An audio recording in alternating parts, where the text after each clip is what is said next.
girlies, it's Women's Day, and I'm here with two of our favorite girlies on Brand Girly to Brand Girly podcast. Today, we're going to be talking a little bit about what we can do better as women in the career space, business landscape, whatever it is that we're doing, and also relating to the theme, which is accelerate action. How we can face ourselves and spring things up. Exactly. Yeah. So I'm going to do a reintroduction of our guests so that we can meet them and also get to know them a little before we go into the questions and interactions for today. Hello people, it's your girl again, Iwd. I'm back on this podcast. Hi guys, this is Toluwani. Hello. Hi Toluwani, hi Iwd. You're so pretty. Thank you. You're so pretty too. Thank you. So guys, I heard a lot of things recently from my personal experience about ladies in the workspace. Not to mention any company or any culture or to make anybody feel bad, but subconsciously, while you are in the space working and also enjoying your jobs, there are some things that are placed on us as women, sort of a kind of pressure to do a lot more. Now, I'll give two scenarios without mentioning names. The first one is when I went for an interview and I was told that the role that I was applying for previously was majorly guys. And if I was to travel to represent the company in any country, state that is not Nigeria, it's mostly guys that enjoy that experience of traveling. Interesting. So, again, not to make it look like it was purposeful, but these are things that you hear on a daily basis, but in subtle ways in the space. How do you manage? So it's not something that we're trying to say that, it has to stop today. But there are definitely ways that as women, we can speak up for ourselves, even in situations like this in the workplace. What are those things that you can advise for corporate professionals out there, whether in marketing or not in marketing, to sell a bit of themselves and also to speak up? What would you say to that? So I feel like, to your point, which is some of the things that we're speaking about, is that if you're in the corporate space, you have to be proactive.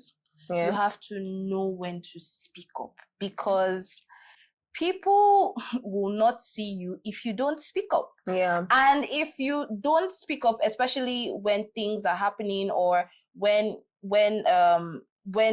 you are being maybe mistreated or things, it will just slide, right?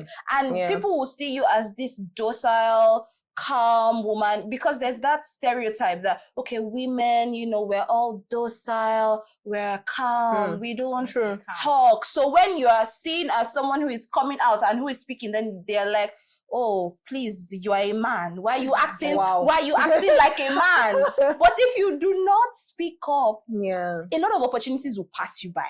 That's what happened. Iwd, I think you can speak to that. As Tolu and me had said, I think number one thing is that you need to speak up.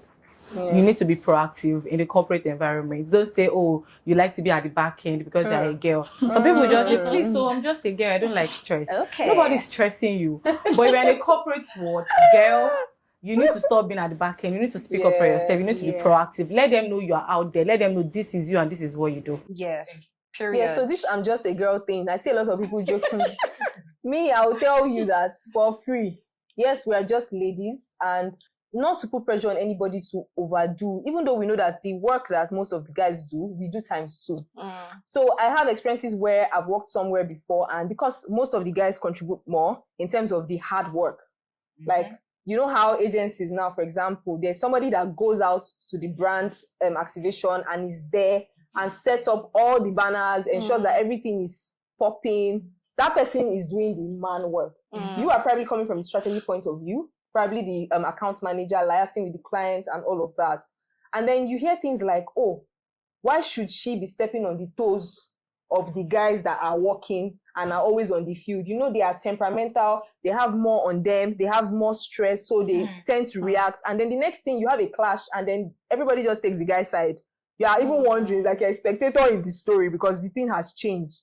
So how do you think that these dynamics actually can be managed? So from the perspective of the lady, at that point, you are shocked. You don't really have words to say. And anything that comes out of your mouth might not be professional. But there's a science to these things. Do you think there's a way to manage them? Is it a conversation that you need to have, maybe with the manager, the HR, or it's something that you just need to tackle on the spot there and then do it professionally? Yeah, so I think that everybody, both gender, my gender, and also the male gender, should have something we call emotional intelligence. So on situation like this, you need to be calm at first, because it's a corporate environment. At the long run, and you want to see anything that is going to like say, oh, I said this, she said that, she's not professional enough, and all those things. I think number one thing, you need to just talk to the management. Trust me. You need to talk to the management that, oh, this is what is going on, this is what you think you are facing. And like we earlier said, don't keep quiet.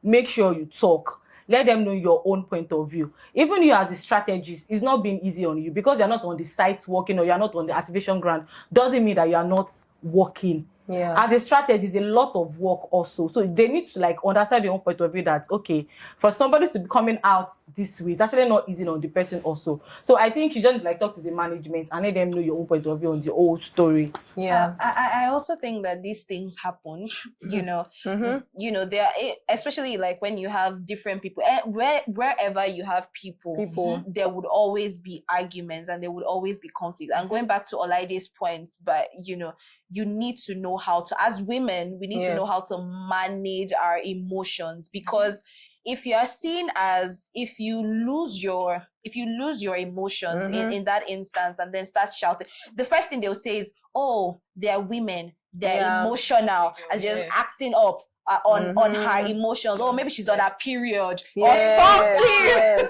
That is not a joke. Not funny. Yes, and you know that's what they say. And so the onus is on us women to learn to manage. It's tricky because we are emotional beings, so we can't even hide the fact that we are emotional and we are upset. But you have to apply your emotions with wisdom and also escalate it to the management, because those are the right people who would now escalate it to the management, escalate it to HR, because those are the people who can now have like a sit down with both parties and then everybody can talk and straighten out their issues. So I'm going to touch a bit on something that is a bit controversial. I say controversial because some people would argue that it's not, especially when you get to a workspace and you see a lot of female bosses, you see a lot of women actually being the problem. So I'm not saying that there is no science to managing your boss, or you shouldn't understand, like what you've just said. There are some cases where you might bring something to management or HR and everything is buried under the carpet. Nothing is done. Nothing is said about it. And it might even be as a result of the fact that a woman is at the helm of affairs. So she's just like, oh, this is how things should be. This is how things should just happen. There's nothing. We've been dealing with it now for how many years? Why should we change now? Because one Gen Z just came and say, I will fight for my rights. I want to stamp my feet on the ground. So how do you think we can shift this dynamic? Because again, we are the future female bosses. Of course. Yeah. So Amen to that. Are there things that we need to watch out for as young professionals, like even character-wise, soft skills, maybe personal, interpersonal relations? Like, is there something that you feel like, oh, ladies out there should be on the lookout for in cases where they feel like they are the ones holding themselves back? Because Accelerate Action, which is our theme for the year, is not just speaking to how you can be doing gra-gra. It also speaks to how you can get out of your way. And not be the person stopping yourself. That's because the faster your mindset changes or shifts, the faster you are able to achieve some of these career goals. So what do you think? I love, you know, what you said about having like a mindset shift and having to get out of your own way. Because a lot of times we tend to think that, oh, you know, we are amazing, we are awesome, and then you realize that in most cases, you are actually the one holding yourself back. And the first thing I would say to women is that personal branding is a must. In 2025, if you're not branding, or if you don't have a personal brand, it means that you've made all the millions in the world. Yes. And I don't know about, but I know that there are more millions to be made.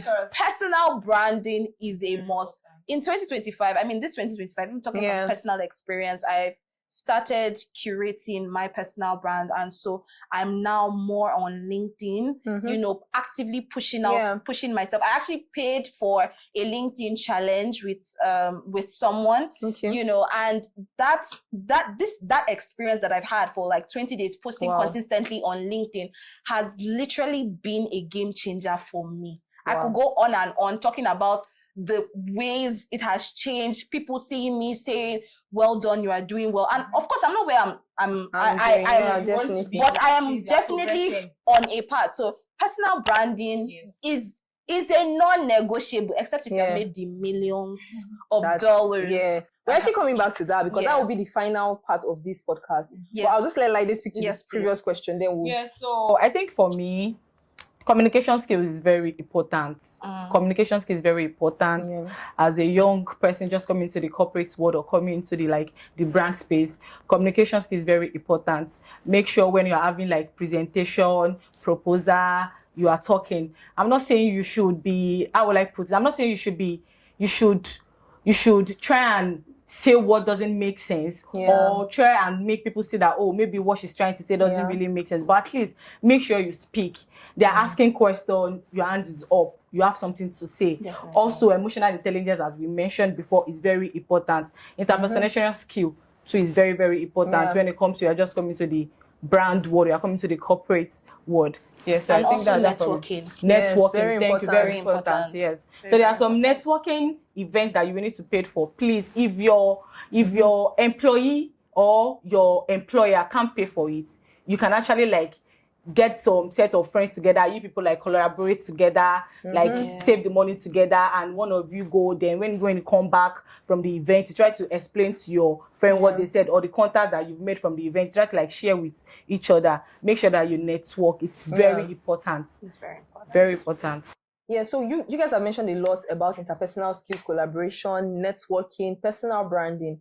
Now, on this personal branding, I would like to touch on something that happened to me last year. So I became more frequent online, and I didn't even know that people were noticing that I was... I noticed that too. I don't know when I was posting more on LinkedIn. And then I get to the office and someone says to me, Kim, it's like you're looking for a job, you're posting more on LinkedIn. I was confused because in my head, personal branding, like we all know, it means that you are putting yourself out there. It's not even about putting your certificate or what your brand, yourself as a brand. Yeah. And that's why I also thought to start this podcast, because personal branding is something that people are doing without. In fact, some people have even limited branding for a particular industry. Yeah. They don't believe that it affects them. They don't believe that it has anything to do with them. A typical accountant in an office now just thinks all he should be doing is numbers. There's no personal branding. There's nothing like, oh, people should know me for this. I should post on my page. I should be able to collaborate with other accountants, have even talk shows, webinars, organize sit-down sessions, and teach more people, mentor people. So now, for personal branding, how would you say that your own journey so far has come to life? Because you must have a career journey. How have you shared that? How has your storytelling? How have you built your expertise in being able to sell yourself? And how has it helped you? Like, can you tell us exactly what benefits you've enjoyed? I'll start with you because you mentioned something about it earlier. First off, to even start, personal branding, like we all know, it is very important. But on the flip side, it's really important because each of us have stories to tell. Yeah. And it's important that people know your story. And you cannot, if you don't talk about your story, nobody's going to do it for you. And so even in this personal branding journey that I found myself, so I'm actually interested in PR. Of course, I work in PR, but I'm also now interested in like sustainability. And one of the things that one of the things that LinkedIn, this personal branding thing has helped me do in just 20 days, is that it has really given me, like clarity into knowing exactly what I want, like how I want to merge the two. So now I'm able to say I come from a zoology background and I'm a PR person and I'm also interested in sustainability. I've been able to use some of the things that I've learned even while back in zoology. I made one post about butterflies taste with their feet, and your audience does the same. And that went out, right? Wow. I've had I've even had a viral moment already in just this 20. Yes, I had a post with like 200. And these are like small things, or to some people that have like 5,000. I just have. I just 100 people watching us now. Their eyes. Yeah. 100 eyes. No. I just clocked 1,000 followers. I actually clocked it on the last day. On the 20th, I even got the opportunity to speak on like a LinkedIn live. People have seen me. A lot of people are, constantly asking, we see what you do, we like what you do, well done. Like there's that encouragement. Like you might think that people are not seeing you. So I was even posting it on WhatsApp saying cheers to doing it afraid. And then when people see me randomly, say, what's this cheers to doing it afraid? We see you, you're on LinkedIn, everywhere. And you just realize that even though you feel like people are not watching, people are watching. Even Kim, honestly, I've been watching Kim, seeing, I know that she said that she was like very visible on social media, and I have been watching her from her WhatsApp, from her status. So you can imagine, like, you just think that, oh, maybe you're just doing this thing, and anybody can be on LinkedIn. You can be selling puff. Yes. And you can brand yourself in such a way on LinkedIn that in the next, give it a couple of months, in the next few months, you'll be doing puff. You'll be making puff for corporate individuals at the high level. Because now you're talking, instead of talking just about puff, you're talking about how the flour mixed with sugar can make something. I know I'm just talking at this point, but I don't know. And it's pretty organic. It's pretty You're organic. not paying for anything. And people will connect with you. Yeah. That's one of the things. Even talking about your region. I was talking to someone who spoke about how she failed, she didn't get, she made a rejection post about how she applied to like Stanford, MIT, and she didn't get into any of them. And that post is currently the most viral on her page, almost about 700 likes. You can imagine. So people want to connect with your stories, and they don't just want to see you as somebody that is up there, looking like they actually want to know you as a brand. Sorry, I think I've taken enough time. No, it's fine. So I don't think I really have much to say to what Olu has said, because I think she has said it all already. Yeah. Personal branding is very important. So for someone like me, I get a lot of like job offers like almost every now and then. I'm like, where are these people seeing me from? I don't even know these people. They'll be, oh, yes, we are calling from so place, and we don't know, maybe you are ready to move. I'm like, what's going on? And this is just only because like I put myself out there. Like my friends will say, oh, you post a lot. You post on WhatsApp, you post on Instagram, you post on TikTok. And I said something that all this posting that I made is for a reason. In the next 5 years, I want people to be able to know, yes, this is Olaide. This is what Olaide does. And another thing again is that we have younger people springing up, especially the Gen Z. They are very social media savvy. Before you know it, they will just like push you in one place. I don't want them to push you in one corner. Yes. So the next 5 years, I still want to be invoked. I still want to be out You see there, what doing we what I'm doing. really Yes. So please, guys, personal branding is very important. It cannot be overemphasized. It's very important. Please, as you are putting your brand, I mean, the company you're working for, as you are putting their brand out there, you yourself, you need to be out there. You need to be out there. You are a brand on your own. So put yourself out there. Definitely. Yeah. So I think that was one of the mistakes I was making. Like most of the companies it's not a mistake, right? But people should know the companies you work with. But apart from that, they need to know what you are doing with the company, because some people just post their company. Oh, I give loans. My company does this. My company does that. What do you do to contribute to that journey? Because recently, I see a lot of people now posting articles on LinkedIn. They are now talking a bit more about their roles and how it contributes to the greater picture. So sometimes you might feel like you don't have anything to say. You might even have people shrinking you, saying around you that, why are you posting? You post too much. Your life is everywhere. Is it because of marketing? Is your company paying you? I tell them, my company is paying you. If you want to think that, okay, there's a benefit I'm getting now from this, you don't see the bigger picture. I don't have to explain myself to you. Of course. Because with branding, I can't remember the last time I said, oh, let me pick up a form, fill out a form, apply for a job, and go for an interview.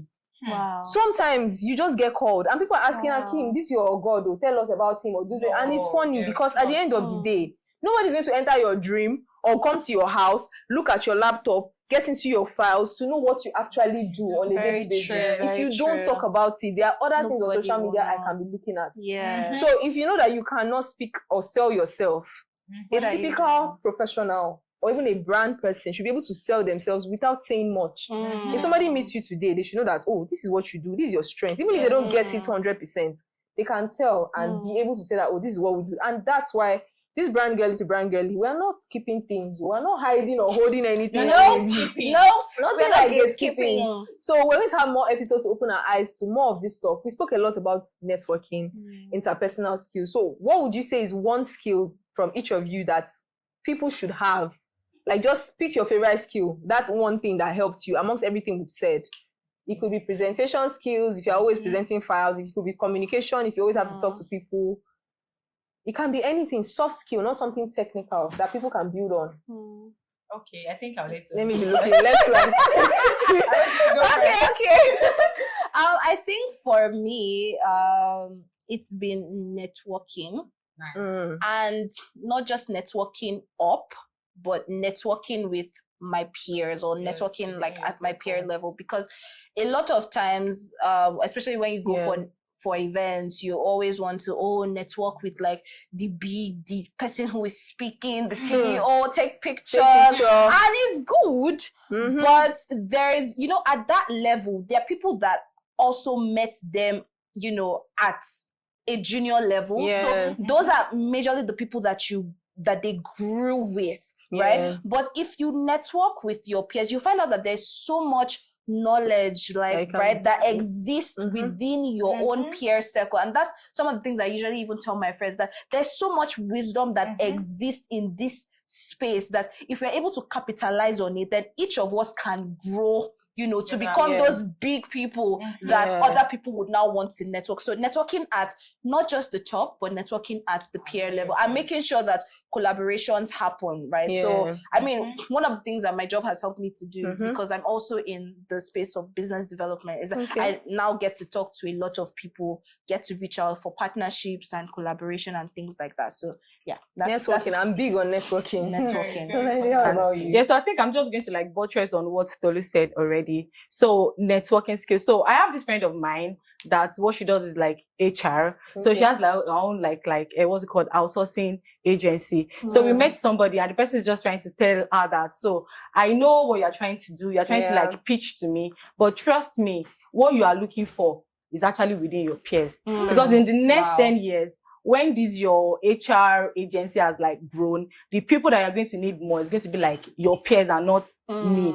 So whatever you guys are discussing now and you are telling them, so if they need 20 people to hire, the first person that will come to their head is you. So network within your peer. I'm not saying you should not be with the big people or be on top of your game, but at least within your peers. Don't say, oh, they can't give me what I want. Trust me, they can give you what you want. And also communication skills, because if you don't have communication skills, trust me, you cannot network. You'll be in big room filled with people and you won't have the right word to say.